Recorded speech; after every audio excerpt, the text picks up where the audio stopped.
Hi friends, இப்போ நம்ம stone chain எப்படி ஸ்டிச் பண்ணுறதுன்னு பார்க்கலாம். இப்போ பார்த்திங்கன்னா நம்ம நார்மல் மிஷின் த்ரெட்டை தான் எடுத்திருக்கேன்.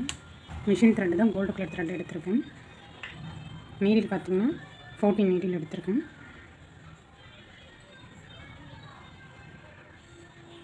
இப்போ சைடில் பார்த்திங்கன்னா நம்ம ஒரு செயின் போடுறோம்.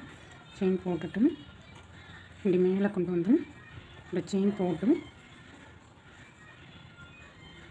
இது வந்து நம்ம பட்டன் ஃபுல் ஸ்டிச்சுக்கு இப்படி இருக்கும் இல்லைங்களா, அதை மாதிரி இழுத்து பக்கத்து ஸ்டோனுக்கு நேராக லாக் பண்ணிக்கிறோம். செயின் தான் போடுறோம், இது லாக் எதுவுமே பண்ணலாம். 2 ஸ்டோனுக்கும் இடையில் உள்ள கேப்பில் பார்த்திங்கன்னா ஒரு செயின் போட்டு இந்த செயின் அப்படியே பேக்கில் இழுத்து அடுத்த ஸ்டோனுக்கும் கேப்பில் போய்ட்டு செயின் போடுறோம்.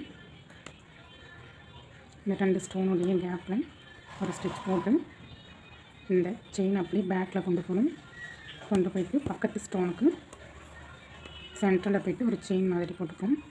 திரும்ப சென்டரில் ஒரு செயினை பேக்கில் கொண்டு போய்ட்டு ஒரு செயினை லாக் பண்ணிப்போம். இது வந்து நம்ம பட்டன் ஃபுல் ஸ்டிச் எப்படி பண்ணுவோம் அது மாதிரி தான். ஒரு சிலர் பார்த்திங்கன்னா டபுள் ஸ்டோனாக 2 ஸ்டோனுக்கு சேர்த்து ஒரு தையல் போடுவாங்க. அதை மாதிரி போடக்கூடாது. சிங்கிள் ஸ்டோனுக்கு ஒரு தையல் போட்டோம்னா தான் நமக்கு நல்லாயிருக்கும்.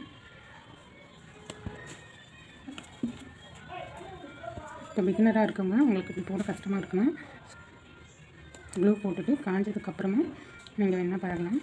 இந்த வீடியோ உங்களுக்கு யூஸ்ஃபுல்லாக இருந்தால் லைக் பண்ணுங்கள், ஷேர் பண்ணுங்கள், கமெண்ட் பண்ணுங்கள், மறக்காமல் சப்ஸ்கிரைப் பண்ணிக்கோங்க. ஓகே, பாய்.